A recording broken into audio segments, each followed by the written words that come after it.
जो आप और हम सब मिलकर इस पवित्र कथा का लाभ ले रहे हैं बाबा की कंकर शंकर भूमि से, बाबा देवाधिदेव महादेव की पवित्र धरा कुबेरेश्वर धाम से। गुरु महादेव शिव महापुराण की कथा है।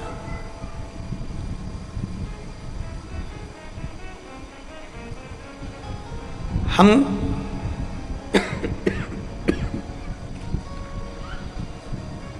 अपने जीवन में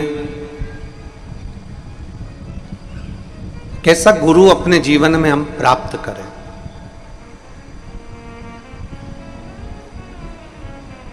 और किस गुरु की शरणागति में हम पहुंचे।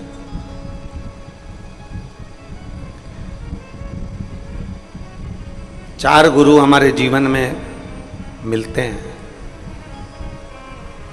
पहले नंबर पर है हमारी माँ, माता।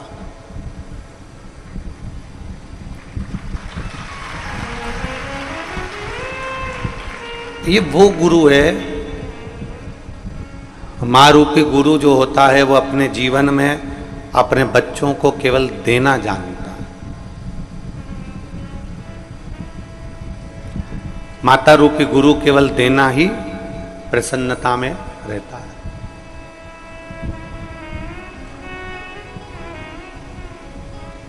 पहले नंबर पर है माँ। कल हमने कथा में कहा तो कई लोगों ने कहा कि आप अपने व्यासपीठ से बोल दिए कि गुरु बनाना है तो अपने माता पिता को बना लो।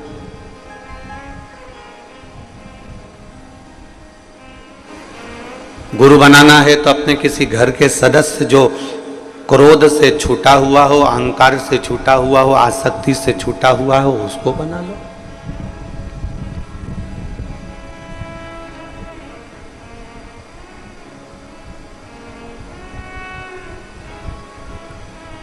आप कैसे कह सकते हो कि मां को गुरु बनाया जा सकता है? आप कैसे कह सकते हो कि पिता को गुरु बनाया जा सकता है? हम आपसे पूछें, जितने इस पवित्र कथा को श्रवण कर रहे हैं, जितने इस पावन कंकर शंकर की भूमि से कथा का रसपान कर रहे हैं, और जितने आस्था चैनल के माध्यम से, फेसबुक यूट्यूब के माध्यम से इस पवित्र कथा का लाभ ले रहे हैं, हम उनसे पूछें, प्रथम ज्ञान देने वाली होती कौन है?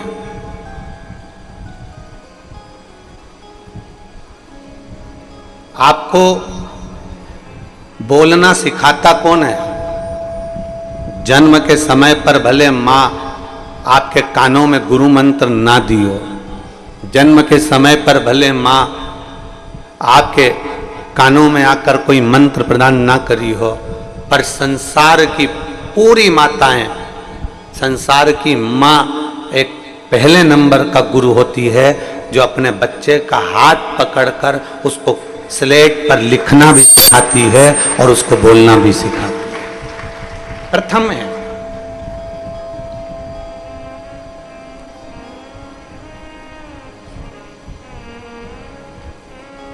माता रूपी गुरु एक श्रेष्ठ गुरु की गिनती में आते हैं। मां प्रथम गुरु है, मां प्रथम।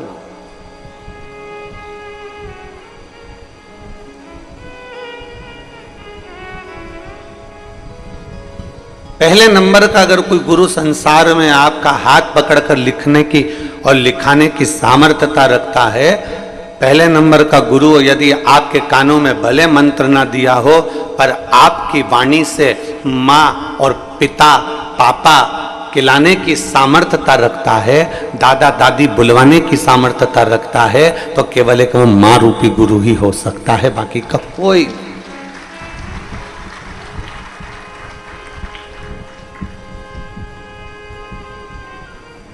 उस माता रूपी गुरु को हम पहचाने,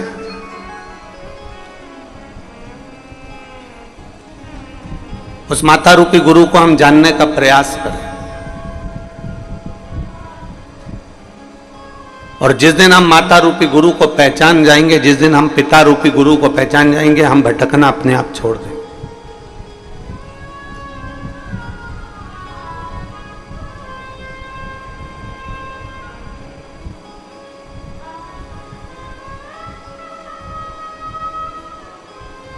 हमने पहले भी एक कथा में कहा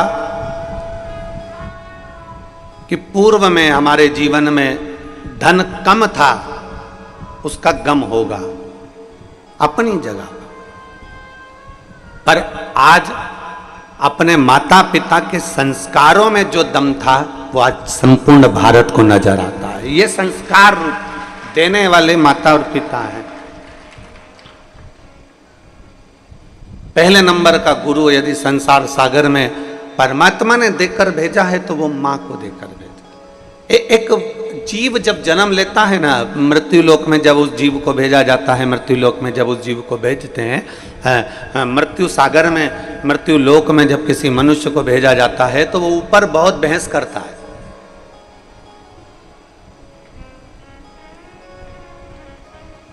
बहुत बहस करता है वो ऊपर।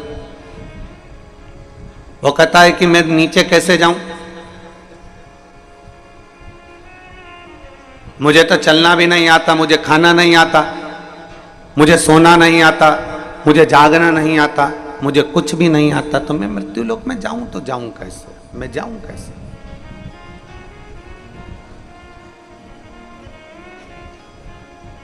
इस संसार सागर में मुझे नहीं जाना, इस संसार सागर में मुझे नहीं पहुंचना, मुझे भेजिए नहीं, मैं नहीं जाना चाहता, मैं पहुंचना नहीं चाहता।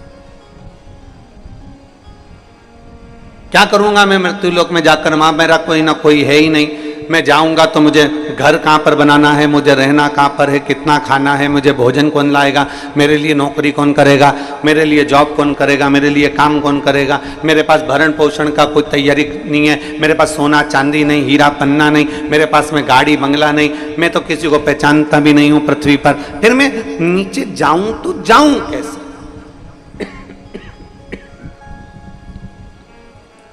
मैं संसार सागर में पहुंचूं तो पहुंचूं कैसे। भगवान ने उस जीव को बुलाया और परमात्मा ने उस जीव को बुलाकर कहा कि तुझे मृत्यु लोक में जाने में संकोच नहीं करना है। मैंने तेरे भोजन की व्यवस्था कर दी है, मैंने तेरे रहने की व्यवस्था कर दी है, मैंने तेरे पानी पीने की व्यवस्था कर दी है, मैंने तेरे लिए प्रॉपर्टी की व्यवस्था कर दी है, मैंने तेरे लिए गाड़ी की व्यवस्था कर दी है, मैंने तेरे लिए जमीन जायदाद कपड़ा जेवर सोना चांदी सब की व्यवस्था कर दी। फिर परमात्मा से जीव ने फिर पूछा, ऐसा संसार में ऐसा पुण्यवान जीव कौन है जो मुझे खाना भी खिला देगा, बिना नौकरी के मुझे पानी भी पिला देगा, बिना सर्विस के मुझे सोना भी दे देगा, बिना सर्विस के मुझे चांदी भी दे देगा, बिना सर्विस के मुझे प्रॉपर्टी भी दे देगा, बिना सर्विस के मुझे जमीन जायदाद सब दे देगा। ऐसा फरिश्ता संसार में कौन होगा। तो भगवान कहते हैं जब किसी जीव को जन्म देता हूं ना, उससे पहले माता और पिता रूपी फरिश्ते को मैं पृथ्वी पर जन्म दे देता हूं, वो सब कुछ तुम्हें दे देगा।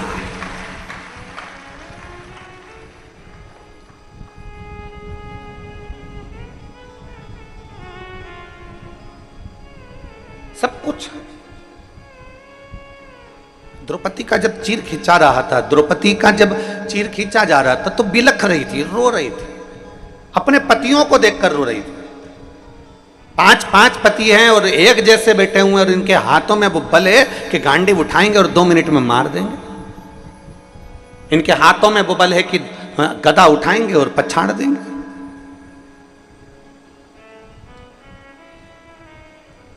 पतियों को देखकर द्रौपदी रो रही है और द्रौपदी के रोने का सम्मुख में धृतराष्ट्र को देखकर, गांधारी को देखकर, पूरी सभा को देखकर द्रौपदी रो रही है कि बताओ इतनी बड़ी सभा में मेरे जैसी जीव को बचाने वाला कोई नहीं। तब आखिरी में द्रौपदी का ध्यान गुरु द्रोणाचार्य की ओर गया और गुरु द्रोणाचार्य की ओर जब द्रौपदी का ध्यान गया कि इस सभा में मेरा गुरु भी बैठा हुआ है। एक गुरु सभा के अंदर बैठा हुआ है और वो गुरु मेरे सामने बैठा हुआ है, तो मुझे विश्वास है पति भले साथ ना देगा, रिश्तेदार भले साथ ना दे पर कम से कम मेरा गुरु तो साथ देगा। द्रौपदी उस गुरु जी के सामने चली गई और कहा, प्रभु जी मेरे चीर को खींचा जा रहा है, मैं आपकी शिष्या हूँ, मैंने आपसे गुरु दीक्षा ली है, मैंने गुरु मंत्र लिया है, कोई साथ ना दे, कम से कम आप तो साथ दे दो। गुरु द्रोणाचार्य नैनों में जल भरकर द्रौपदी से कहते हैं, इस सभा में जितने बैठे हैं कोई तेरा साथ नहीं देगा, तेरा गुरु भी तेरा साथ नहीं देगा।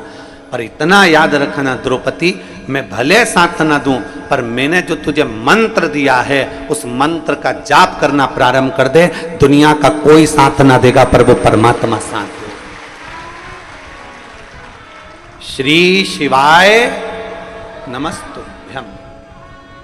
तुम ये मत सोचना कि हमारे दुख की घड़ी में किसी मनुष्य से तुम गुरु मंत्र जरूर ले लोगे, किसी मानव से तुम गुरु मंत्र ले लोगे, किसी संत से, साधु से, ब्राह्मण से, तपस्वी से, साधक से, उपासक से, किसी कथाकार आदि आदिक जितने भी तुम्हें मिलेंगे आप उनसे गुरु मंत्र तो ले लोगे। पर इतना याद रखना, ना साधु, ना सन्यासी, ना तपस्वी, ना साधक, ना उपासक, ना कोई कथाकार, ना कोई तत्व तुम्हारे दुख की घड़ी में कोई तुम्हारा साथ नहीं देगा। दुख की घड़ी में तो केवल तुमने किसी गुरु से जो मंत्र लिया है और वह मंत्र का यदि स्मरण आ गया तो वो उस मंत्र का जाप करते रहना, तो वो मंत्र तुम्हारा साथ दे जाएगा। इंसान साथ नहीं देता, इंसान कभी साथ नहीं देगा, मनुष्य कभी साथ नहीं देगा। अकेले आए हो संसार सागर में, अकेले आपको जाना है, अपने हाथों से कर्म करते जाना है, अपने हाथों से मेहनत करते जाना है। संसार सागर में अकेले आए और अकेले जाना है और अपना कर्म, अपनी मेहनत अपने साथ में करते हुए जाना, अपना कर्म।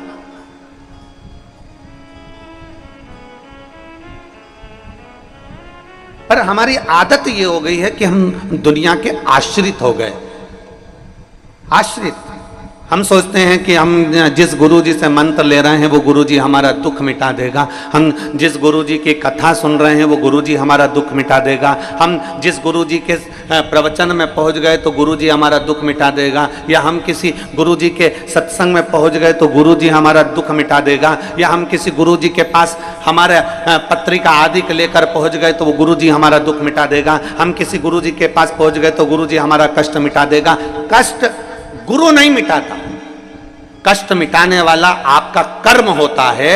आप जब एक लोटा लेकर मंदिर भगवान देवाधिदेव महादेव को जल चढ़ाने के लिए जाते हो, आप दिल से जब एक बेलपत्र बाबा को चढ़ाते हो, आप जब दिल से भगवान शंकर को रिझाते हो तो तुम्हारा किया गया कर्म धीरे धीरे तुम्हारा दुख कटना प्रारंभ हो जाता है और परमात्मा तुम्हारा हो जाता है।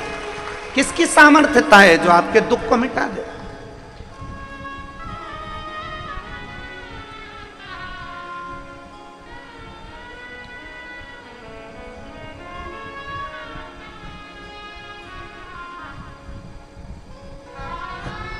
रामकृष्ण परमहंस जी को, स्वामी विवेकानंद जी के गुरु को बहुत बड़ी बीमारी हो गई थी, कैंसर जैसा रोग हो गया था, कैंसर जैसा रोग। नरेंद्र ने कहा, स्वामी विवेकानंद जी बोले, ए गुरुदेव आपको इतनी बड़ी बीमारी हो गई, इतना बड़ा रोग हो गया है, मां शारदा, मां दुर्गा आपके कहने पर आपसे बात करने के लिए आती है, तो गुरुदेव आप मां शारदा से क्यों नहीं कहते कि मेरा ये रोग समाप्त कर दे? जब इतनी बड़ी बीमारी आपको हो गई है तो मां शारदा से क्यों नहीं कहते?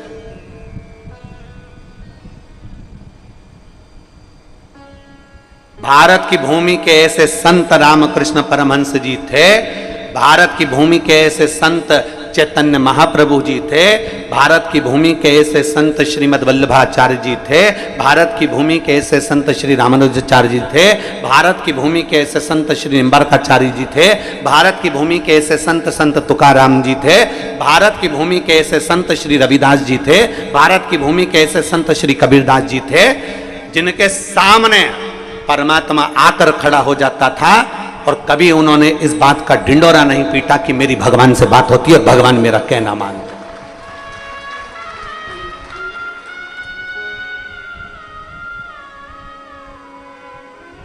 आज के जमाने में अगर भगवान सपने में भी दिख जाए ना तो लोग माइकों पर डोंडी पीट पीट के कहते हैं, कल रात्रि को मुझे वो दिखे थे और उन्होंने ऐसा कहा था।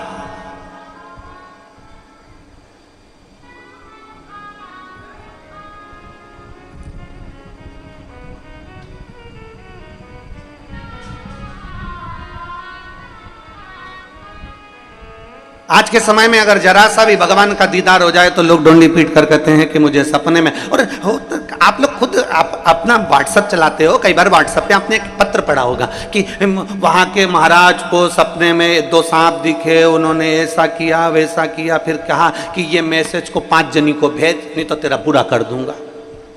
बोलो बोलो, सही है कि गलत है? अरे बोलो तो जम के, सही है। सपने में उनको दिखा और उन्होंने डोंडी पीटना चालू करा कि ये 5 लोगों को भेज, नहीं तो तेरा बुरा करना प्रारंभ कर दूंगा। अब भगवान ने सपने में ये भी बोला था कि जो मैसेज नहीं पढ़ेगा या नहीं भेजेगा तो उसका बुरा हो जाएगा। ये हम भ्रम में जी रहे हैं। एक आडंबर हमारे साथ में लगा दिया गया है, एक हमारे साथ में एक नाटक लगा दिया गया है कि तुम्हें कैसे डराया जाए। आज तक इस व्यासपीठ ने आज तक ये नहीं कहा कि तुम मंदिर नहीं जाओगे तो नरक पड़ जाओगे, कथा नहीं सुनोगे तो नरक पड़ जाओगे। इस व्यासपीठ ने आज तक नहीं कहा ये कि नरक चले जाओगे अगर कथा नहीं सुनोगे, या मंदिर नहीं जाओगे तो नरक चले जाओगे। ये व्यासपीठ आज तक नहीं बोली, ये व्यासपीठ कभी वर्णन नहीं करी। और इस व्यासपीठ ने यह भी नहीं कहा कि तुम स्वर्ग चले जाओगे कि नरक चले जाओगे।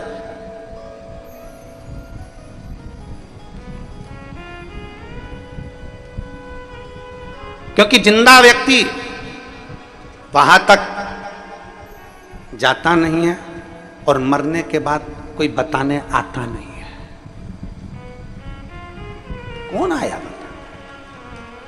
जिंदा व्यक्ति वहां तक जाता नहीं है और मरने के बाद कोई बताने आता नहीं है कि मुझे एसी का रूम मिला कि डनलप का गद्दा मिला, मुझे कैसा भवन मिला, कैसा भोजन मिला, चांदी की थाली में भोजन मिला, कि बहुत सारी अप्सराएं मुझे पंखा झेल रही थी, कि मुझे बहुत सुंदर रथ में बिठाया गया, सिंहासन पर बिठाया गया, मुझे बहुत सारा भोजन कराया गया। ये कोई बताने के लिए संसार में नहीं आया। वापिस आकर किसी ने नहीं बताया कि मैं नरक में मैंने ये देखा कि स्वर्ग में मैंने ये देखा, कोई बताने वाला नहीं था। जिंदा गया नहीं और मरा आकर बताया नहीं। इसलिए शिव महापुराण की कथा में अमरनाथ की गुफा में माता पार्वती जी ने शंकर जी से पूछा था, भोले बाबा आप हमें बताइए कि बैकुंठ क्या है और नरक क्या है, इसका वर्णन आप हमें करिए। अमरनाथ जी की गुफा में माता पार्वती जी भगवान शिव से कहती हैं कि आप हमें बताओ नरक और स्वर्ग का भान क्या है। शंकर भगवान ने एक शब्द में, क्योंकि शंकर अड़भंगे हैं, शिव आडंबर नहीं जानते, शिव दिखावा नहीं जानते, उन्होंने एक शब्द में सारी बात को समाप्त कर दिया। पार्वती जी कहती हैं आप हमें बताओ स्वर्ग और नरक का भेद क्या है। शंकर भगवान ने कहा, पार्वती संसार में रह रहे हो, घर में रह रहे हो, परिवार में रह रहे हो, भर पेट अगर भोजन कर रहे हो, अच्छे कपड़े पहन रहे हो, अच्छे मकान में रह रहे हो, सब घर के लोग तुम्हारा कहना मान रहे हैं, तुम्हारी इज्जत तुम्हारे घर में है, और तुम्हारे मांग में सिंदूर, हाथ में चुड़ला, पांव बिछोड़ी, और बड़े प्रेम से आनंद के साथ आप अपनी जिंदगी जी रहे हो। आप बुजुर्ग भी हो गए तो घर के पोता पोती आपका सम्मान कर रहे हैं, घर के लोग आपका आदर कर रहे हैं। सुनो पार्वती, घर में भरपेट भोजन कर रहे हो, अच्छे से सो रहे हो, भरचक नींद हो रही है, अच्छी जिंदगी जी रहे हो, तो ये समझ लेना कि तुम स्वर्ग में निवास कर रहे हो। यही स्वर्ग पृथ्वी पर है। और सुनो पार्वती, नरक का भान भी मैं तुम्हें करा देता हूं। नरक किसको कहा जाता है? जिस घर में 4 लोग रह रहे हैं, जिस घर में 8 लोग रह रहे हैं और दिन भर क्लेश की जिंदगी जी रहे हैं, दिन भर विवादों में घिरे हुए हैं, दिन भर क्लेश में घिरे हुए हैं, जरा जरा सी बात में जहां क्लेश उत्पन्न हो जाता है, समझ लेना पार्वती कि नरक में क्या दुख देखोगे, वो दुख तुम्हें संसार सागर में नजर आता है। इसलिए पार्वती, स्वर्ग भी यही है और नरक भी यही। अरे मत बुरे कर्म कर बंदे, वरना पछताएगा, भगवान की आंखों से तू बच नहीं पाएगा, तू बच नहीं पाएगा। अरे ओ अज्ञानी, मत कर नादानी।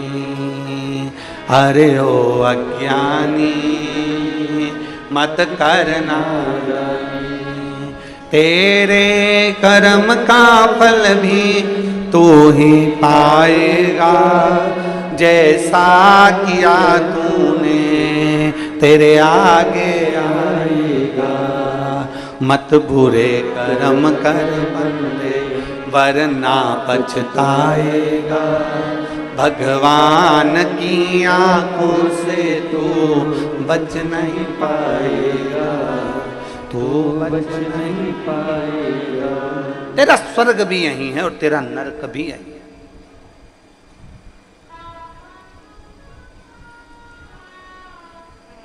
गुरु होता ही जीवन में ऐसा है कि वो आपको स्वर्ग और नरक का दर्शन पृथ्वी पर कराने का प्रयास करेगा। ऊपर की किसने देखी साहब? द्रौपदी से कह दिया गुरु द्रोणाचार्य ने, उस प्रभु का जाप कर, प्रभु का जाप करो, प्रभु को भजो। गुरु द्रोणाचार्य ने यह नहीं कहा कि मेरे चरण पकड़कर बैठ जा। गुरु द्रोणाचार्य ने यह नहीं कहा कि मेरे चरणों में आकर बैठ जा।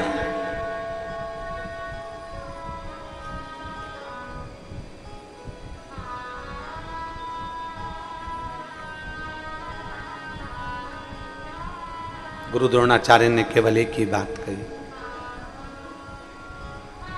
उस परमात्मा को याद करो। विपदा की घड़ी हो, विषम परिस्थिति हो, दुख का समय हो, उस समय पर उस शिव को, मेरे त्रिकालदर्शी कैलाशी को याद करो, उसको याद करो।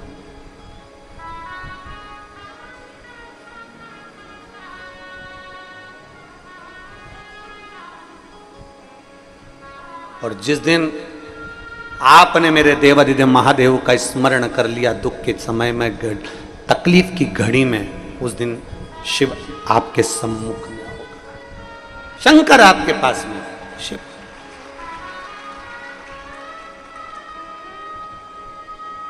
और अंत समय प्रभु आना पड़ेगा, वचन दिया तो निभाना पड़ेगा। आए ना आए प्रभु कुटुंब कबीला, अंत समय प्रभु आना पड़ेगा, वचन दिया तो निभाना। वो गुरु अपना चरण नहीं पकड़ाए,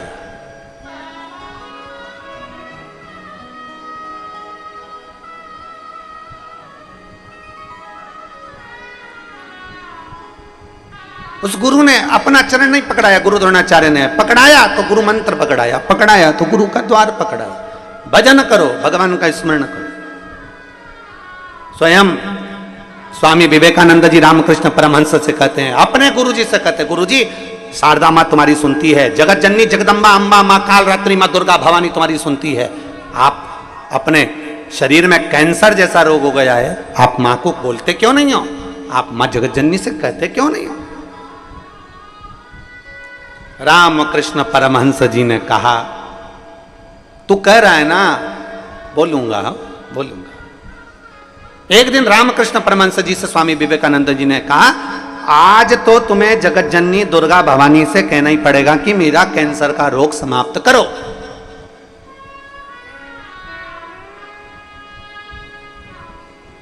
कमरे में बंद कर दिया रामकृष्ण परमहंस जी ने दरवाजा, बैठ गए। स्वामी विवेकानंद बाहर बैठे हुए थे, उनको लगा आज मेरे गुरुजी बोलेंगे मां से। मां शारदा सामने प्रकट हो गई। जगत जननी दुर्गा भवानी ने रामकृष्ण परमहंस से पूछा, बेटा ए बाबू,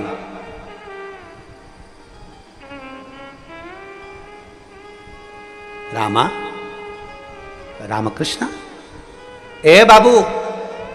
रामकृष्ण परमहंस जी नेत्र बंद कर बैठे थे, आंखों से नीर बह रहा था।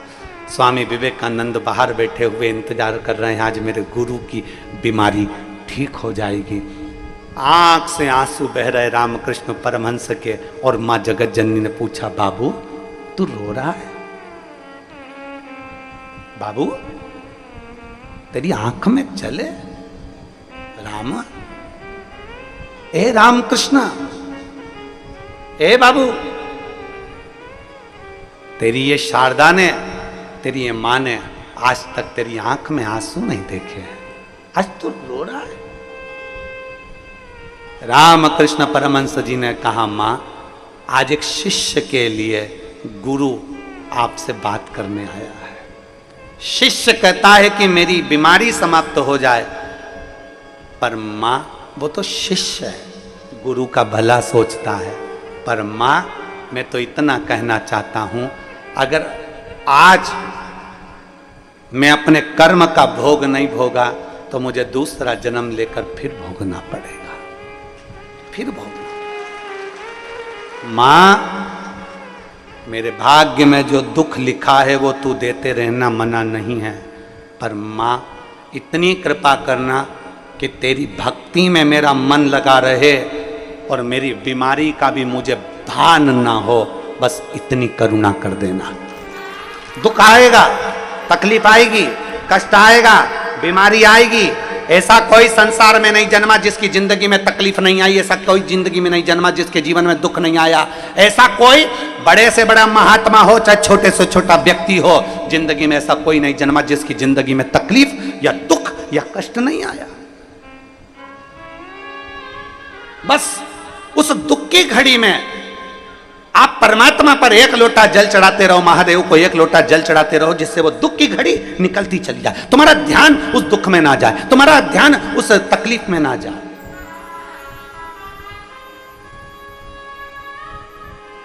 एक पत्र आया है, उस पत्र में एक मां ने लिखा कि मेरी बेटी की आंख के नीचे एक छोटी सी सफेद लाइन हो गई।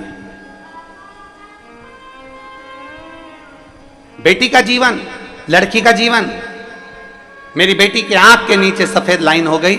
सफेद लाइन जब आंख के नीचे ली तो धीरे धीरे धीरे धीरे वो सफेद सफेद सफेद करते करते पूरा चेहरा उसका सफेद होने लगा, बीमारी फैल गई। उसने पत्र में लिखा, जरा देखिएगा।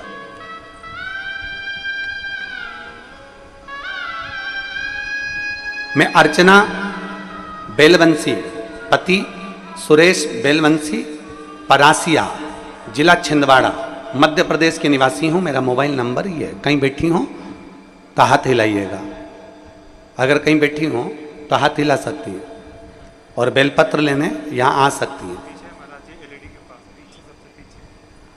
हाँ जी, दिख गया। बेटी आई है क्या साथ में?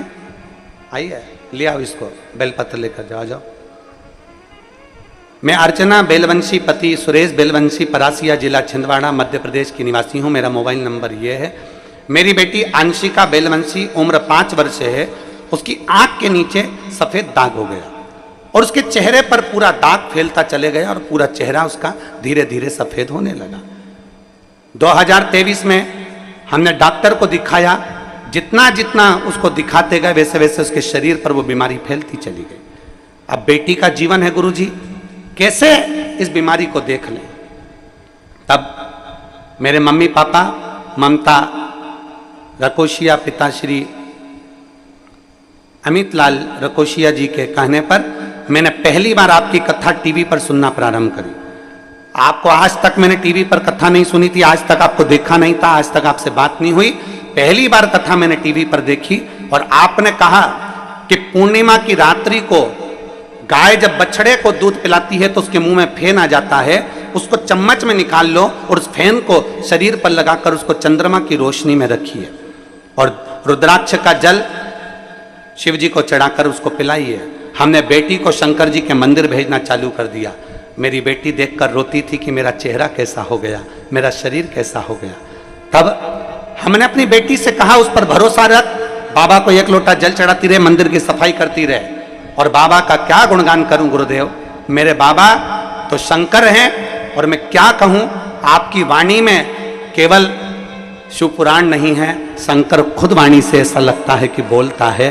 बाबा आज मेरी बेटी पूरी तरह से ठीक हो गई, उसका चेहरा वापस वैसा की वैसा हो गया और उसका रोग समाप्त हो गया। मैं बाबा को प्रणाम करने के लिए एक शिव तत्व की प्राप्ति, एक शंकर ओघड़ी की प्राप्ति।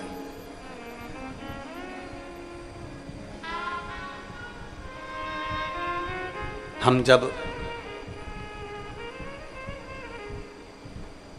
शिव को अपना मान लेते हैं और शंकर को अपना जान लेते हैं, हम जब शिव को अपना मान लिए, शंकर को जब हमने अपना जान लिया,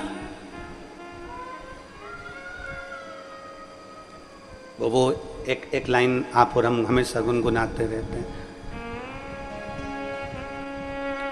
रिश्ता तेरा मेरा सबसे प्यारा, रिश्ता तेरा मेरा सबसे प्यारा, तू मेरा बाबा मैं हूँ तेरा लाला, मैं हूँ तेरा लाला, तू मेरा बाबा मैं हूँ तेरा लाला, मैं हूँ तेरा लाला।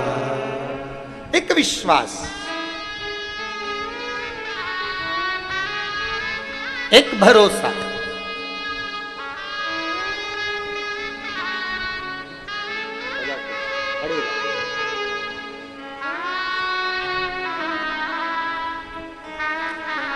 यही बेटी है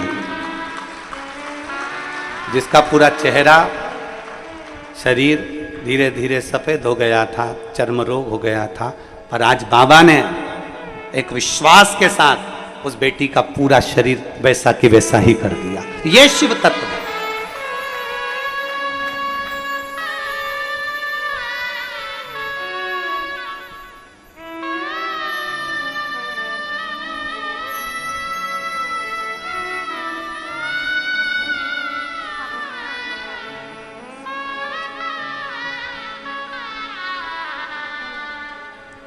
प्रणाम करो।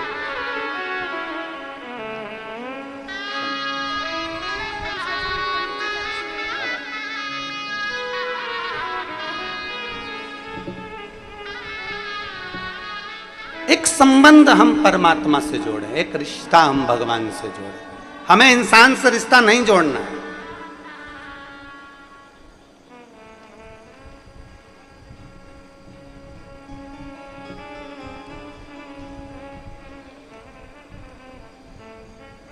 याद करो, जगत गुरु शंकराचार्य जी का वो समय, 14 वर्ष की आयु में जगत गुरु शंकराचार्य जी जब पूरे विश्व में शिव का डंका बजा रहे थे,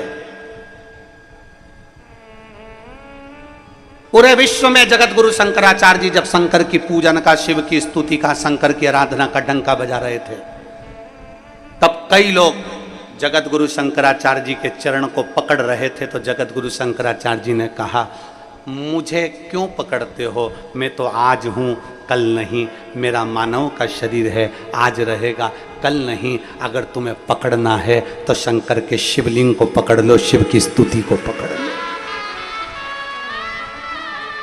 आज शरीर है, कल नहीं। 14 वर्ष के जगत गुरु शंकराचार्य जी अपनी वाणी में कहते हैं, मुझे नहीं पकड़ना, पकड़ना महादेव को। मुझे नहीं पकड़ना, पकड़ना शंकर को। मुझे नहीं पकड़ना, शंकर पकड़ना है शिव को। मुझे नहीं पकड़ना, पकड़ना है शंकर के दरवाजे को।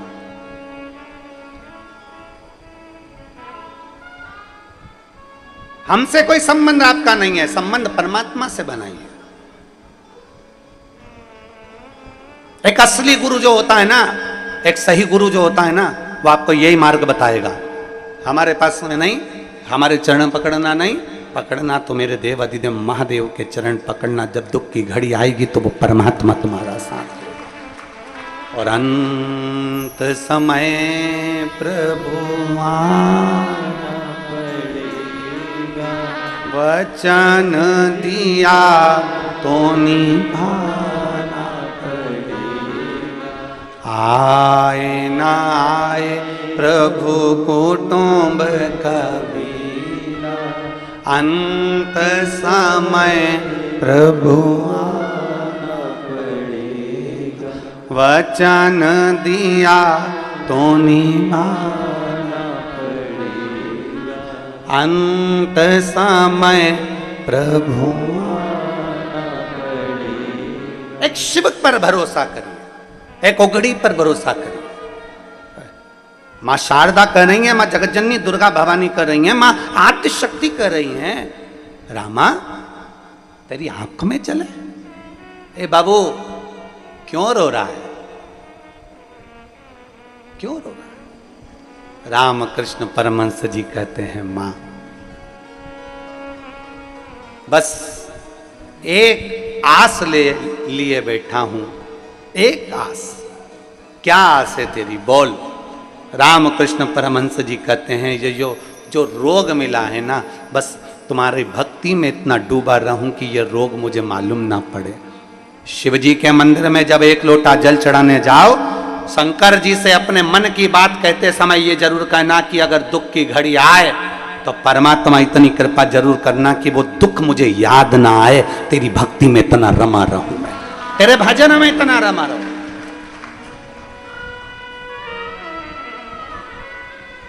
मुझे याद ना आए ये सब, ये दुख मेरे सम्मुख में याद ना आए।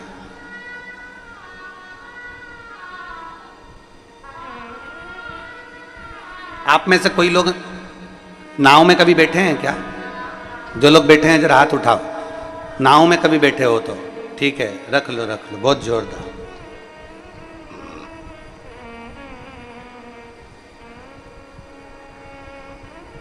पतवार देखिए,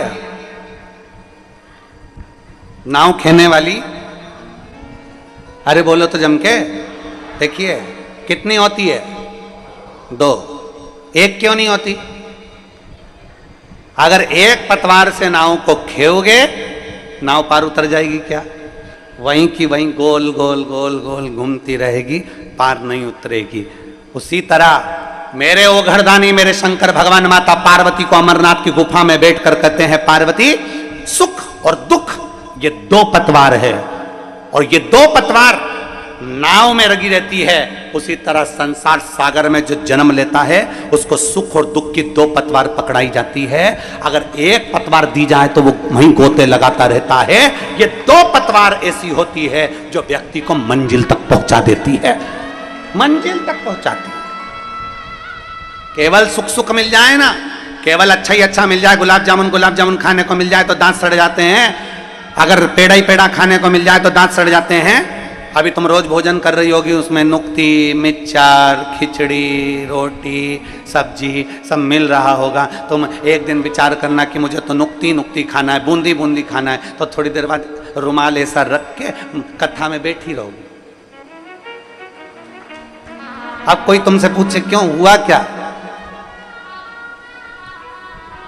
नुक्ती पेट में भी दुखती और दांत में भी दुखती। अब कोई पूछे तुमसे कि तू ये दांत पर मुंह पर ये कपड़ा लेकर क्यों बैठी है, तो कहे बस आज मेरे दांत में बहुत दर्द हो रहा है, आज मेरे को थोड़ा पेट में भी बहुत दर्द हो रहा है, बार बार ऐसा लग रहा है कि मड़ोड़ उठ रही है बार बार। तो कोई पूछेगा क्या खाया था, तो के खाने को तो रोटी भी थी, खिचड़ी भी थी, दो चीज़ थी। अगर ज़्यादा कहीं तबीयत मबीयत गड़बड़ हो तो खिचड़ी खा लो, और अगर अच्छे दमदार हो तो रोटी निपटा लो। पर मेरी भी बुद्धि मारी गई थी, अकेली में जोरदार अच्छी कुरकुरी सी नुक्ती थी, वो निपटा गई। अब मुझे क्या मालूम था कि नुक्ती पेट में दुखती, अब मुझे क्या मालूम था, मेरे को तो लगा कि अच्छी है।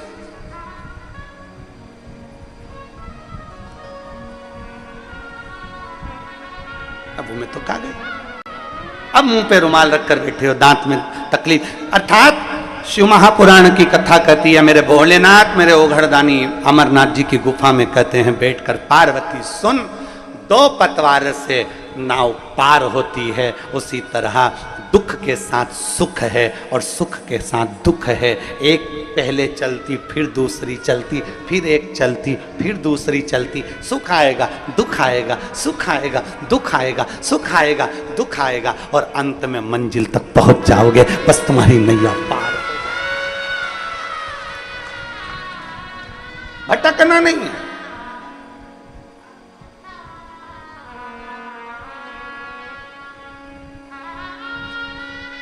भटकना नहीं। अगर हम इस सुख दुख की नाव में सवार हैं, मंजिल तक पहुंचना है तो परमात्मा का, रामकृष्ण परमहंस जी से मां जगत जननी करी, मांग तुझे क्या चाहिए, आज मेरा दिल प्रसन्न है क्योंकि तेरे शिष्य ने तेरे लिए सोचा है, तू बोल तुझे क्या चाहिए। रामा बोल दे, रामा हे बाबू मुंह से बोल तो सरी। रामकृष्ण परमहंस जी कहते हैं मां आज एक इच्छा है मेरी, वो तू पूरी कर देना। मां कौन सी इच्छा है, बोल रामकृष्ण परमहंस। मां पूछ रही है कौन सी इच्छा। तब स्वामी विवेकानंद जी का स्मरण आया और रामकृष्ण परमहंस जी ने कहा मां इतना जरूर करना, जब मेरे अंतिम क्षण हो, प्राण छूट रहे हो मां, तब तेरी गोद में मेरा सिर रखा हुआ हो और मैं अपने धाम को चला जाऊं। बस इतनी क्या कर?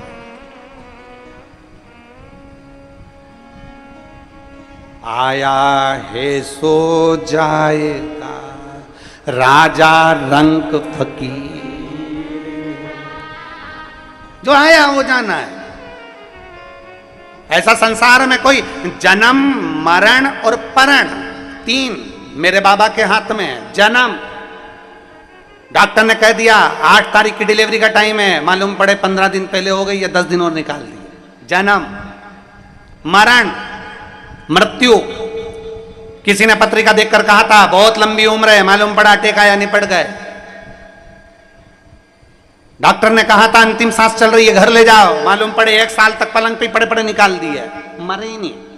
4 बार गीता जी सुना दी, 3 बार गोबर लिप के वो नीचे सुला दिया, मालूम पड़े फिर सांस चल गई, फिर उठा के पलंग पे लेटा दिया, निपटी ही नहीं, मरे ही नहीं। जन्म, मरण, परण, विवाह, शादी। तुम सोच कर बैठी थी मैं लड़के की शादी करूंगी, ऐसी बहू लेके आऊंगी, लड़की की शादी करूंगी, ऐसा दामाद ढूंढ के लाऊंगी। अब हम क्या बोलें तुमको,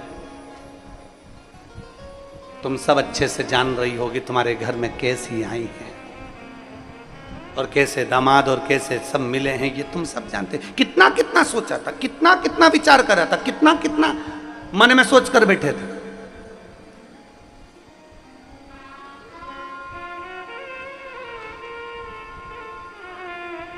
पूर्ण करने वाला देवाधिदेव महादेव, जन्म मरण और परण, 3 मेरे महादेव के हाथ में है। कब जन्म होना है, कब मृत्यु होना है, कब शादी होना है, ये महादेव जानते हैं। तुम कितना ही विचार कर लो, यहाँ जाऊंगी ये पूजन करा दूंगी, वहां जाऊंगी वो पूजन करा दूंगी, जल्दी से ब्याह हो जाएगा, ऐसा कर दूंगी वो ब्याह हो जाएगा, ऐसा कर लेंगे तो वो ब्याह हो जाएगा। सारी दुनिया का काम कर लिया, सब कुछ कर कर देख लिया, तब आखिरी में एक काम कर कर देखो, मेरे देवाधिदेव महादेव को 1 लोटा जल चढ़ाकर अशोक सुंदरी का स्पर्श कर कर देखो, बाबा विवाह भी करा। एक पत्र है,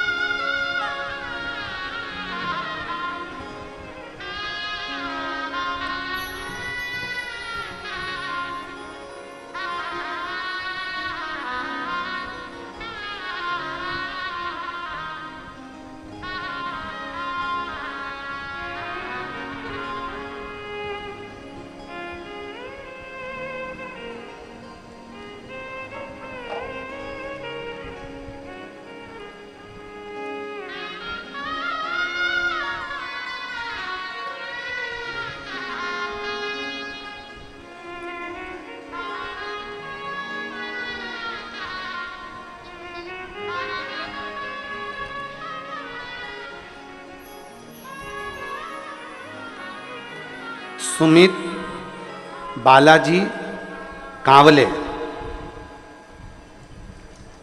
लातूर से हैं, कहीं बैठे हो तो हाथ हिला सकते हैं। आप ही हैं? श्री शिवाय नमस्तुभ्यं। बेटा आया है, जिसकी नौकरी लगी वो नहीं आया, आ जाओ एक बेलपत्र लेकर चले जाओ। आइए, हम लातूर से आए हैं, आपको कहना चाहते हैं मेरे बच्चे की नौकरी नहीं लग रही थी, बच्चा भगवान पर भरोसा नहीं करता था, किसी बाबा पर भरोसा नहीं करता था मेरा बच्चा, तब मैंने अपने बेटे से कहा कि तू एक बार शिव मंदिर जाना चालू कर, शंकर को एक लोटा जल चढ़ाना चालू कर। मेरा बेटा कहता है माँ क्या शिव जी को जल चढ़ाने से नौकरी लग सकती है? तो मेहनत कर। वो सियोर वाला महाराज कहता है इतनी मेहनत करो और शंकर को फिर आखिरी में एक बेलपत्र उस पर शहद लगाकर बाबा को विनय कर कर जा, जरूर सफलता मिलेगी। और मेरे बेटे ने मेरा कहना माना, एग्जाम देने गया, मेहनत कर कर अच्छा लगन लगाकर और बेलपत्री पर शहद चढ़ाकर आज मेरा बेटा गवर्नमेंट में सिविल इंजीनियरिंग के पद पर नियुक्त हो गया। मैं बाबा को धन्यवाद देती हूं। ये शिव तत्व है। एक भीतर से एक विश्वास की जागरूकता होना चाहिए, अपने भीतर एक विश्वास की जागरूकता उत्पन्न। कहते हैं ना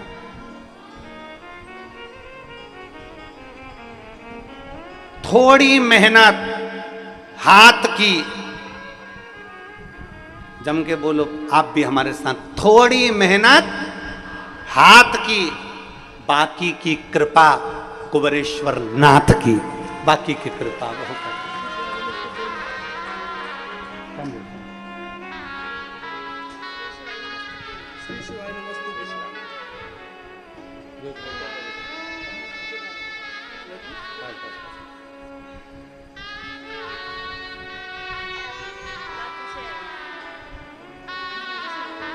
बधाई आपको।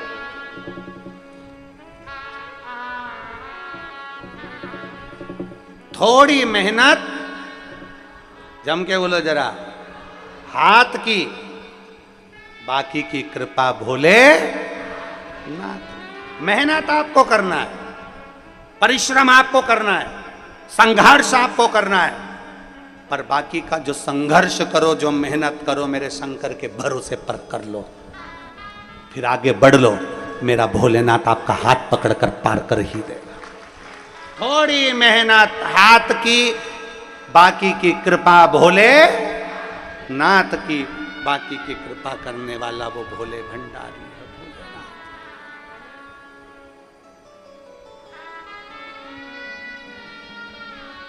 वो कृपा करता, वो दया करता, उसकी करुणा, उसकी कृपा कभी खाली नहीं जाती।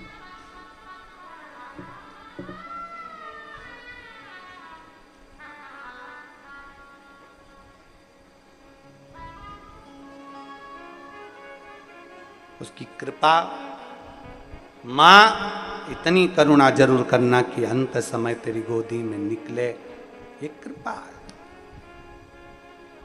पट खुला, दरवाजा खुला, स्वामी विवेकानंद जी अंदर आए, गुरु जी के चरण पकड़कर कहा आज मैं बड़ा खुश हूं। रामकृष्ण परमहंस जी मुस्कुरा दिए। सच्चा संत जो होता है ना, उसके चेहरे की हंसी कभी समाप्त नहीं होती। सच्चे संत के चेहरे की हंसी कभी समाप्त नहीं होती। सच्चा जो संत होता है उसके चेहरे पर कभी क्रोध नहीं आता। सच्चा जो संत होता है उसके भीतर कभी अहंकार नहीं आता, अभिमत्ता से परे होता है। रामकृष्ण परमहंस जी मां दुर्गा से, आद्य शक्ति मां काली से, शारदा भवानी से बात करते थे, पर कभी रामकृष्ण परमहंस जी के चेहरे पर कभी भी अहंकार, क्रोध, कभी भी उनके चेहरे पर। मां स्वयं कह रही है शारदा भवानी कि आज मैंने तेरे चेहरे पर अश्रु देखे, तू तो मुस्कुराने वाला था, तू तो हंसने वाला, तू मुस्कुराने वाला, और जगत को तू प्रेरणा देने वाला कि हंसते रहो जिंदगी में। और तू आज रो रहा है। मां शारदा खुद कह रही है।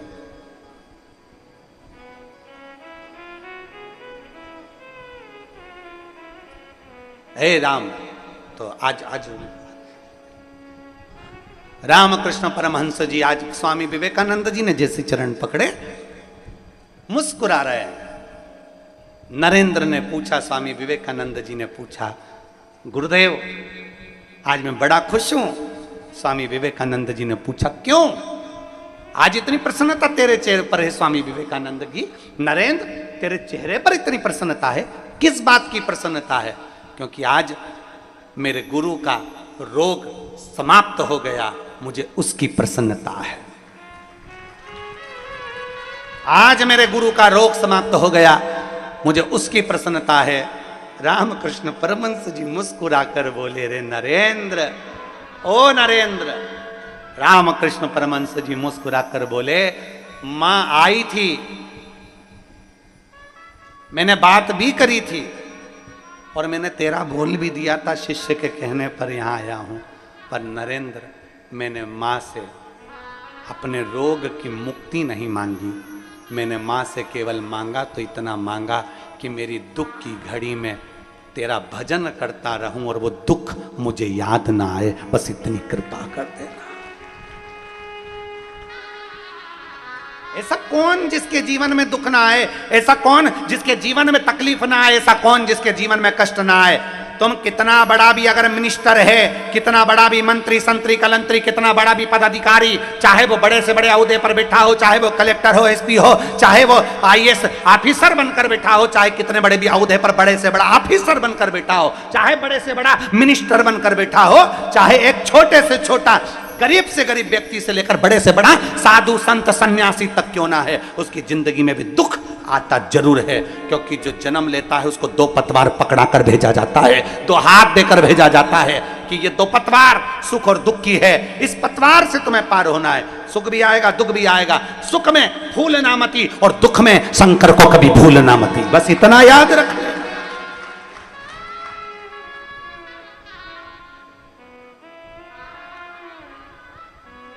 सुख में फूलना नहीं और दुख आए तो मेरे महादेव को भूलना नहीं। कितना भी दुख आए, मेरे शंभू को, मेरे शंकर को कभी भूलना नहीं। और फिर निवेदन करूंगा, मेरे भारत भूमि की जितनी माताएं कथा सुन रही हैं और विदेश में बैठकर जितने मेरे सनातनी इस पवित्र शिव महापुराण की कथा को सुन रहे हो और जितने कुबेरेश्वर बाबा की कंकर शंकर की धरा पर बैठकर कथा सुन रहे हो, अपने भीतर एक बात को गांठ बंद कर रख लेना कि दुख की घड़ी में कोई साथ ना दे, तब एक लोटा जल अपने घर से भरना, चाहे दिन हो, चाहे रात, चाहे सुबह हो, चाहे शाम, पहुंच जाना मेरे महादेव के पास और कह देना उसको। एक लोटा जल भरना और पहुंच जाना अपने पिता के पास में, अपने बाबुल के पास में, और बाप के पास पहुंचकर उससे अपने दिल की बात कह देना, उसको पिता मानकर, उसको अपना पिता जानकर अपने मन की बात कह देना। बाबुल, आज मैं दुखी हूं, बाबा आज मैं बहुत तकलीफ में हूं, पिता आज मेरे जीवन में ये तकलीफ आकर खड़ी हो गई, सारी समस्या का हल एक लोटा जल। बोल बम का नारा है, उससे कह दो जाकर, उससे।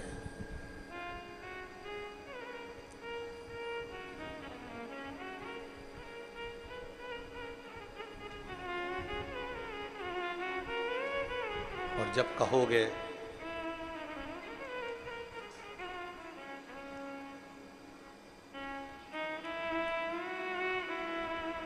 जब उससे जाकर विनय करोगे,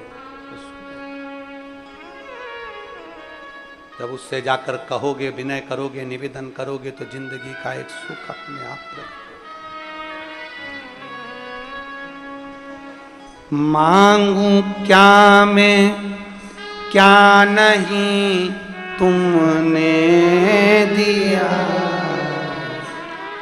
मांगू क्या मैं क्या नहीं तुमने दिया, मुझको तुमने ना कहीं झुकने दिया, मुझको तुमने ना कहीं झुकने दिया, मुझको तुमने ना कहीं झुकने दिया, मुझको तुमने ना कहीं झुकने दिया। क्या मांगे? उससे बस कह सकते हैं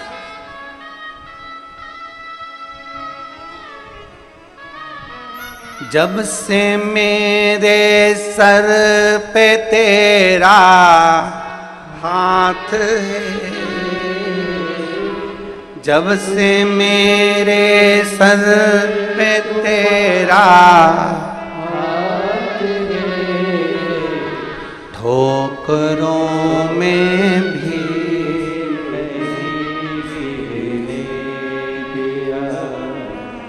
ठोकरों में भी नहीं गिरने दिया। मांगू क्या मैं क्या नहीं तुमने दिया, मांगू क्या मैं क्या नहीं तुमने दिया, मुझको तूने ना कहीं झुकने दिया, मुझको तुमने ना कहीं झुकने। ये शिव औघड़ी है, उसके चरणारविंद का रज, उसके चरणों की प्रीति आपको आपकी मंजिल तक पहुंचा देती है। एक प्रीत अपने भीतर शिव को पाने की रखी है, शिव को पाने।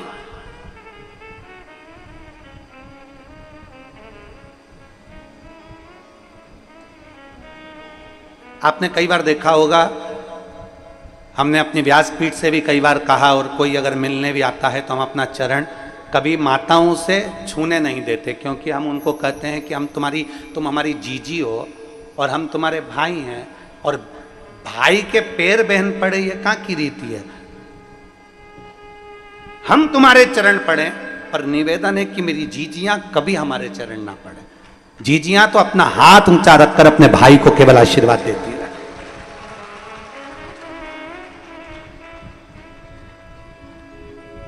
और अगर चरण पकड़ना है तो किसी संसार के लोगों के नहीं, चरण पकड़ना है तो किसी संसार के व्यक्ति के नहीं। अपने सास ससुर के चरण पकड़ो, अपने पति के चरण पकड़ो, अपने माता पिता के चरण पकड़ो, और चरण पकड़ना है तो मेरे महादेव के चरण पकड़ दो, इसके सिवा किसी के मत।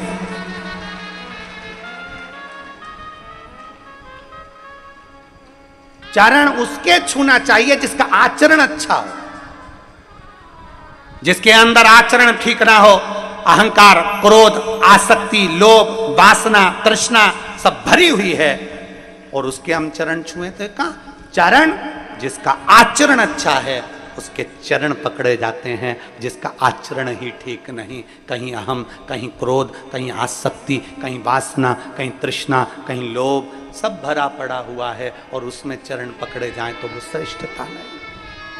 आचरण ठीक है तो चरण पकड़ लो, और आचरण अगर किसी संसार के व्यक्ति का, हम एक बार बहुत बहुत धन्यवाद दिए। आपने भी कई बार कथाओं के माध्यम से सुना होगा कि कोरोना महामारी में, कोरोना काल में जब घर के बच्चे अपने माँ बाप का अंतिम संस्कार करने के लिए नहीं आए, तब कोरोना महामारी में हॉस्पिटल में काम करने वाले वो कर्मचारी, हॉस्पिटल में पोछा लगाने वाले, झाड़ू लगाने वाले, जिनको लोग छूना पसंद नहीं करें, जिनको लोग कहें कि ये तो ऐसे, ये तो वैसे, उन व्यक्तियों ने, जिन्होंने हॉस्पिटल में एक साधारण सा अपना ये नहीं देखा कि मुझे कोरोना हो जाएगा, उन्होंने ये नहीं देखा कि मुझे तकलीफ हो जाएगी, उन्होंने हॉस्पिटल में दवाई भी दी, गोली भी दी, तुम्हारा ट्रीटमेंट भी करा, तुम्हें छुआ भी, और आखिरी में जिनके बच्चे अंतिम संस्कार करने नहीं आए उनको ले जाकर अंतिम संस्कार भी करा। ये उनके आचरण अच्छे थे, उनके चरण छूने के लायक।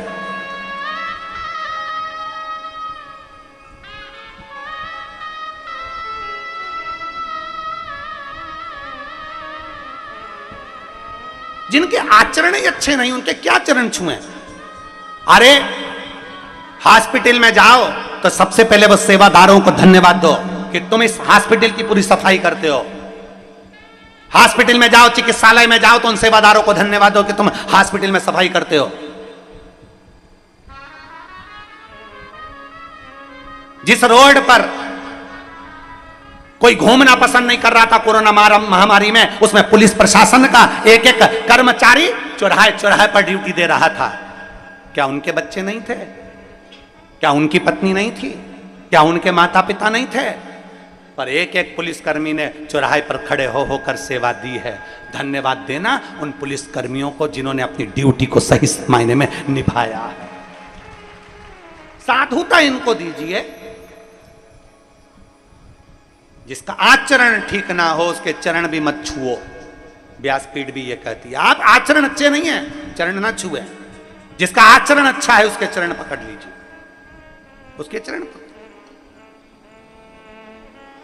अपने अंदर अहंकार इतना भर लिया, अपने अंदर क्रोध भर लिया, अपने अंदर आसक्ति भर ली, अपने अंदर तृष्णा भर ली। एक बच्चा अपने दादाजी से पूछा, दादाजी ओ दादाजी। दादाजी बोले, हाँ रे बोल बोल क्या है रे? तो दादाजी से कहा, दादाजी पापा जब भी ड्यूटी पर से आते हैं तुम अपना लेक्चर देना चालू कर देते। पापा ड्यूटी पर से आए और तुमने अपना लेक्चर देना चालू कर। दादाजी ने कहा, मैंने क्या लेक्चर दिया रे? अपनी बाप की वाणी बोल रहा है एक तू भी अपने बाप पर गया। तो पोता बोला, बाप पर तो जाऊंगा, उन्हीं की तो औलाद हूं। मैंने क्या बोला कि दादाजी पिताजी जब भी ड्यूटी से आते हैं तुम लेक्चर देना चालू कर देते हो। गुस्सा मत करे कर, क्रोध मत करा कर, अहंकार मत कर, क्रोध मत कर, क्रोध मत कर, क्रोध मत कर। ये बार बार तुम्हें बोलना चाहिए क्या? अपने अंदर गुस्सा नहीं रखना, अपने अंदर क्रोध नहीं रखना, अपने अंदर अहंकार नहीं रखना। तो इतने में पोता बोला, दादाजी क्या नहीं रखना, उसमें रखने से क्या होता है? इतने में दादाजी भी चतुर थे, उन्होंने एक झिंगुर उठाया, काकरोच। और दादाजी ने काकरोच उठाकर, झिंगुर उठाकर अपने पोते की शर्ट के अंदर डाल दिया। अब तो पोता बार बार झटका रहे, झिंगुर झिंगुर झिंगुर झिंगुर झिंगुर। अब बैठे तो उसको झिंगुर झिंगुर नजर आ रहा। अब दादाजी मुस्कुरा रहे, पोता परेशान।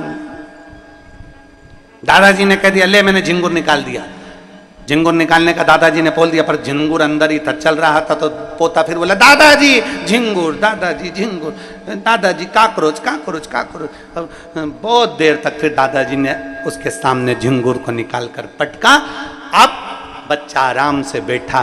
बस दादाजी ने कहा, बेटा मैं अपने पुत्र को, पोते से कहा, अपने पुत्र को कहता हूं कि अपने अंदर क्रोध मत रख, अपने अंदर अहंकार मत रख। एक झिंगुर, एक काकरोच अंदर चले जाता है तो वो सही से बैठने नहीं देता। अगर अंदर क्रोध और अहंकार चले गया तो जिंदगी में अच्छे से रहने नहीं देगा। एक काकरोच अंदर गया, एक झिंगुर अंदर गया, एक काकरोच हमारे वस्त्र में चले गया तो हमें अच्छे से बैठने नहीं देता। थोड़ी थोड़ी देर में अगर एक छिपकली तुम्हारे बीच में आ जाए तो तुम, अरे भाई छिपकली आई, तुरंत तुम्हें बैठने नहीं देगा। एक काकरोच, एक चीटा, एक चीटी, एक झिंगुर तुम्हें बैठने नहीं देता, तुम्हें अच्छे से कथा नहीं सुनने देता, तुम्हें अच्छे से काम नहीं करने देता। तो हमारे भीतर अगर अहंकार भरा होगा, हमारे भीतर क्रोध भरा होगा, हमारे भीतर आसक्ति भरी होगी, हमारे भीतर तृष्णा भरी होगी, हमारे भीतर वासनाएं भरी होंगी, तो हमें क्या अच्छा लगेगा? हम कैसे सुख का जीवन जी सकते हैं? हम कैसे परमात्मा से मिल सकते हैं? हम कैसे शंकर के हो सकते हैं?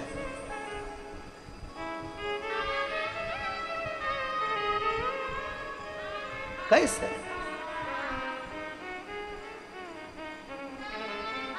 आंधियों में भी बाबा ये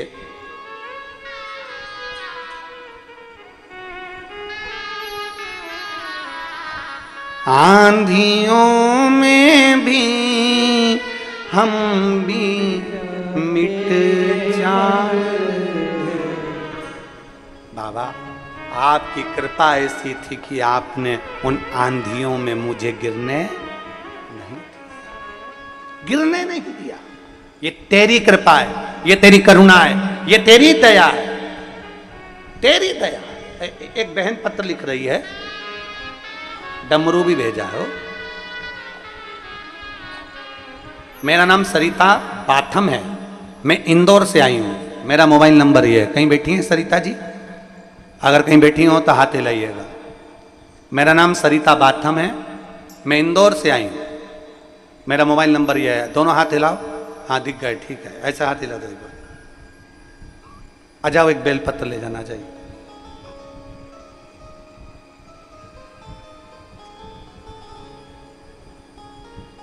बहुत अच्छी बात लिखी है, पहली लाइन तो बहुत अच्छी लिखी। गुरुजी आपको आपकी बहन का प्रणाम और मेरी जीजियों का प्रणाम मेरे सर माथे पर हो। 7-8 पंडाल में बैठकर मैं कथा सुन चुकी हूं गुरुजी। पक्षियों को दाना देना, पौधे लगाना, बस ये काम करती रहती हूं। 15 सालों से निरंतर पशुओं की सेवा करना, कोई का पशु का एक्सीडेंट हो जाए तो उसको संभालना, भोजन, पौधा लगाना, पक्षियों की सेवा करना, ये करती रहती। पर मन में एक ही कमी थी, वो किसको कहूं?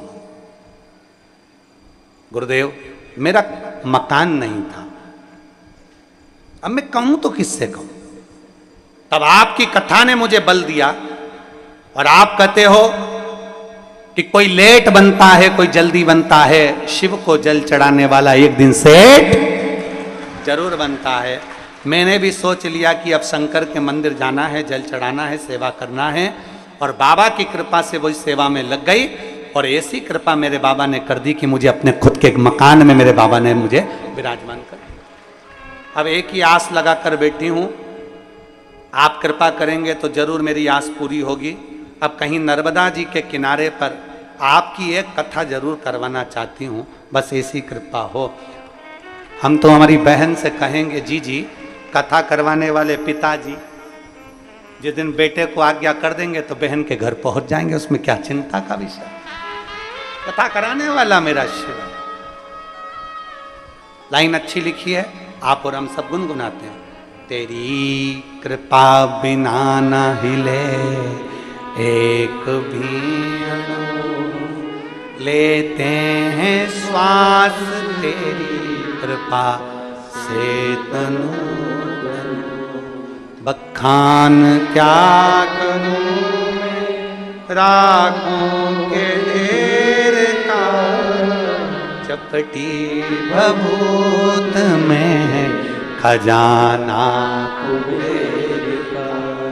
हे गंगाधार मुक्ति द्वार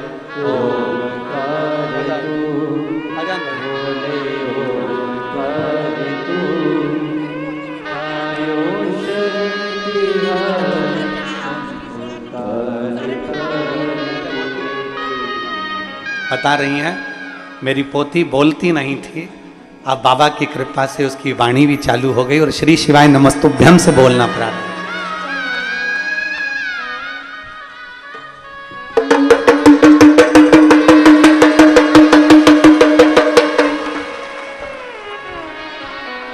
शिव तत्व को पहचान, शंकर ओघड़ी को पहचान।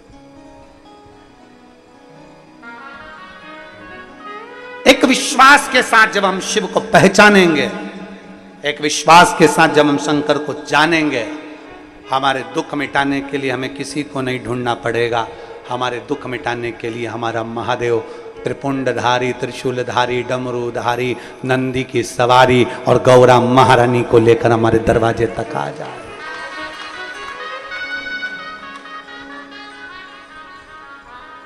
आएगा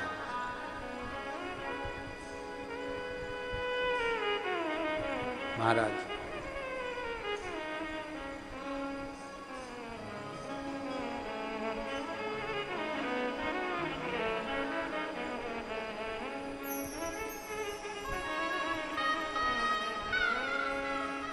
जब वो कहते हैं उम्मीद का दूसरा नाम है कुबेरेश्वर धाम। सारी दुनिया से उम्मीद खत्म हो जाए, आस खत्म हो जाए, जब हर जगह से विश्वास खत्म हो जाए, तब उम्मीद का दूसरा नाम है, जम के बोलो जरा, उम्मीद का दूसरा नाम है कुबेरेश्वर धाम। यह उम्मीद का दूसरा नाम है कि उसकी भूमि पर पहुंच जाना, उसके दरवाजे पर पहुंच जाना। और मुझे तेरा ही सहारा है, मेरे भोले बाबा, मुझे तेरा ही सहारा है, मेरे भोले बाबा। कब से खड़ी हूँ झोली पसार, क्यों न सुने तू मेरी पुकार। कब से खड़ी हूँ झोली पसार, जय हो।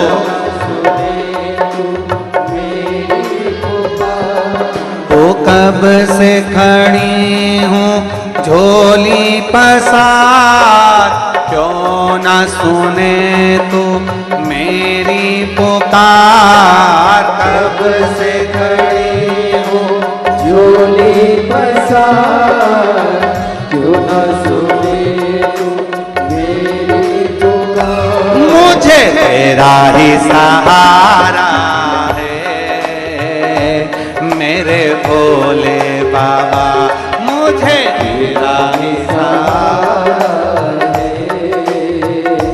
मेरे भोले बाबा। मैंने तुम्हें ही पुकारा है, मेरे भोले बाबा, मैंने तुम्हें ही पुकारा है, मेरे भोले बाबा। शंभो।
तेरा ही सहारा है।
बता जहां लोग अपने हुए क्यों पराए। तेरे सिवा दुनिया में, तेरे सिवा दुनिया में कोई न हमारा है मेरे भोले बाबा, कोई न हमारा है मेरे भोले बाबा। कब से खड़े हैं झोली पसार, क्यों न सुनी तो मेरी पुकार। कब से खड़े हैं झोली पसार, क्यों न सुनी तो मेरी पुकार। मुझे तेरा ही सहारा है मेरे भोले बाबा, तेरा ही सहारा है मेरे भोले बाबा।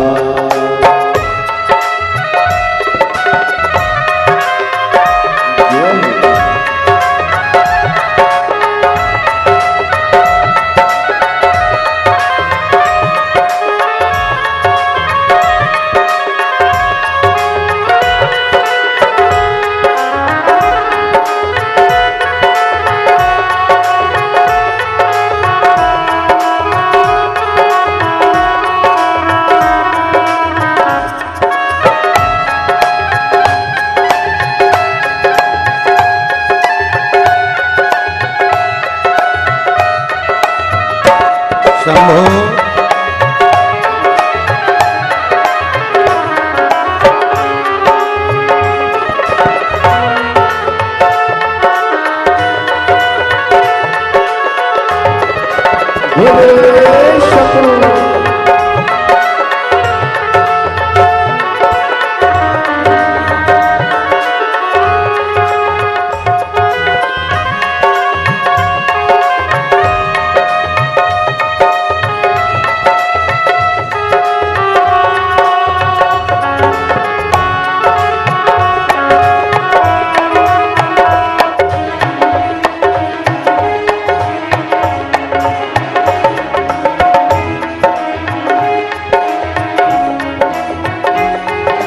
रास्ता न सूझे कहाँ जाए मुसीबत के मारे। रास्ता न सूझे कहाँ जाए मुसीबत के मारे। आसरा है तेरा दूर कर दो ये संकट हमारे। आसरा है तेरा दूर कर दो ये संकट हमारे। सुनते हैं तूने ही, सुनते हैं तूने ही लाखों को उबारा है मेरे भोले बाबा, लाखों को उबारा है मेरे भोले बाबा। कब से खड़े हैं झोली पसार, क्यों न सुने तू मेरी पुकार। कब से खड़े हैं झोली पसार, क्यों न सुने तू मेरी पुकार। मुझे तेरा ही सहारा है मेरे भोले बाबा, मुझे तेरा ही सहारा है मेरे भोले बाबा। मैंने तुम्हें ही पुकारा है मेरे भोले बाबा, मैंने तुम्हें ही पुकारा है मेरे भोले बाबा। मैंने तुम्हें ही पुकारा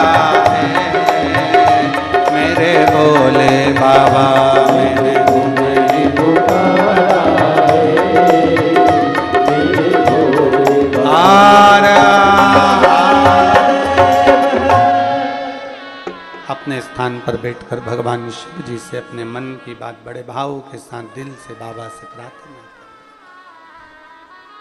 जहाँ जगह मिले वहाँ बैठकर भगवान देवाधिदेव महादेव से अपने हृदय की बात बड़े भाव के साथ दिल से बाबा से प्रार्थना करें।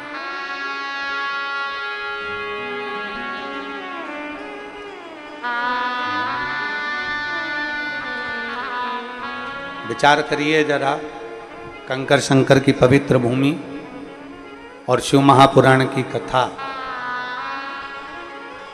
और वो भी गुरु पूर्णिमा महोत्सव का एक पवित्र भव्य आयोजन, जिसमें आप और हम बैठकर भगवान शिव से अपने मन की बात कर रहे हैं, दिल से।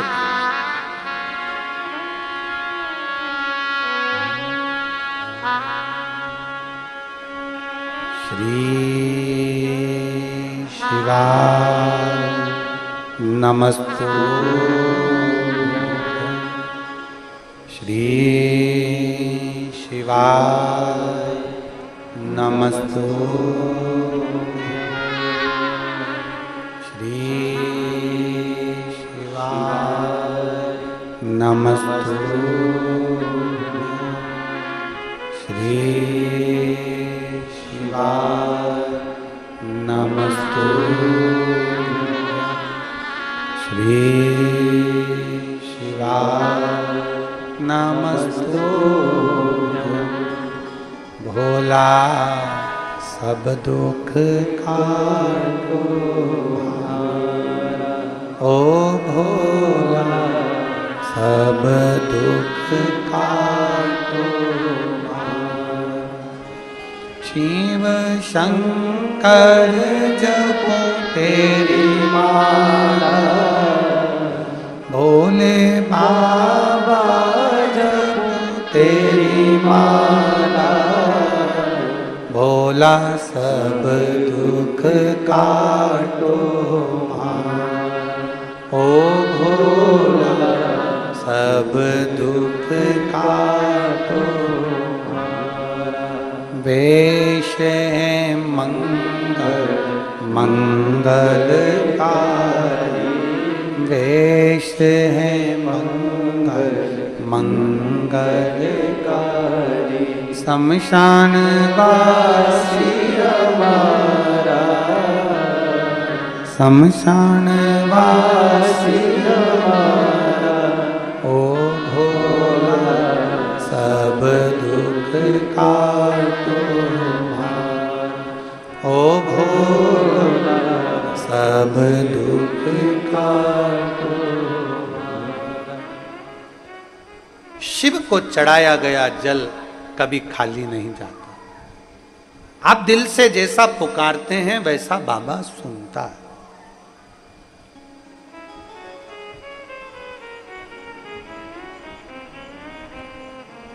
रामकृष्ण परमहंस जी ने अपने शिष्य के कहे अनुसार मां जगत जननी से कहा तो सरी, बोला, पर दुख समाप्त करने का नहीं, ये कहा कि दुख में आपकी याद बनी।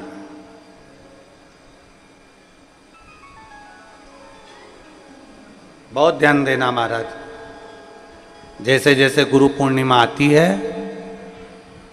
वैसे वैसे लोगों के हृदय में भाव आ जाता है कि हमको एक गुरु बनाना है। निवेदन, फिर निवेदन।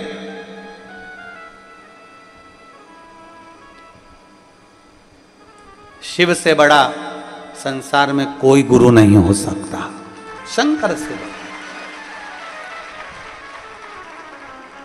जब एक लोटा जल चढ़ाने के लिए जाओ, ये एक लोटा जल तो अभी चढ़ेगा, सावन में कितना जम के जरा 2 लोटा जल। अभी सावन ना लगे जब तक 1 लोटा, फिर सावन में 2 लोटा, क्योंकि चातुर्मास के अंतर्गत सावन के महीने में भक्ति दुगनी करो, जल दुगना करो, मंत्र जाप दुगना करो, स्मरण दुगना, श्री शिवाय नमस्तुभ्यम दुगना करें। किसी भी शंकर के मंदिर में जाओ, अपन तो जप रहे हैं, बीच में एक आध बार जरा जम के मंदिर में भी श्री शिवाय नमस्तुभ्यम अपन तो जप रहे हैं, साथ में 10 लोगों के कान में भी अगर मंत्र पहुंच गया तो आपका भी जीवन कल्याण और उनका भी जीवन जपो।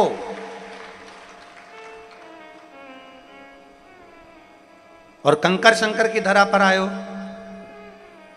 पवित्र भूमि कुबेरेश्वर धाम पर आए हो, तो एकांत में बैठकर कहीं अगर आप लोग जहां विश्राम करते हो वहां पर अपने बैठ गए और बाबा का मंत्र जाप जितना 108 बार तो प्रयास करा करो कि बोला करो। करते हो?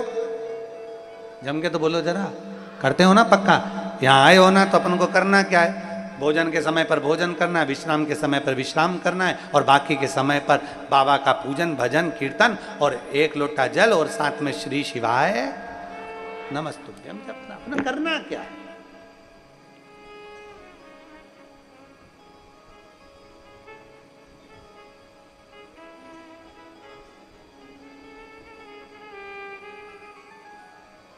केवल 1 लोटा जल का स्मरण करो और शिव भक्ति में रमे रहो। जो नहीं जान सकता भगवान की विरल भक्ति को वो नहीं जानेगा, और जिसके हृदय में चित्तवृत्ति में भक्ति बैठ गई वो समझ गया कि शंकर की भक्ति का फल क्या, शिव भक्ति में है क्या। ब्रह्मदेव भगवान शिव को, ब्रह्मदेव भगवान शंकर को ये मानते हैं कि शिव है, पर ब्रह्मा जी ये नहीं मानते कि संपूर्ण जगत का पालन करता और संपूर्ण जगत का सृष्टि करता और संपूर्ण जगत का प्रागट्यता कराने वाला, संहार करने वाला और जगत के खाली झोलियों को भरने वाला एक ही है, और वो देव अधिदेव महा कारण करुणा करने वाला, बस केवल देने की वात्सल्यता रखता है। जो आया शिव के दरवाजे पर उसको दे देता है, जो आया। एक पत्र है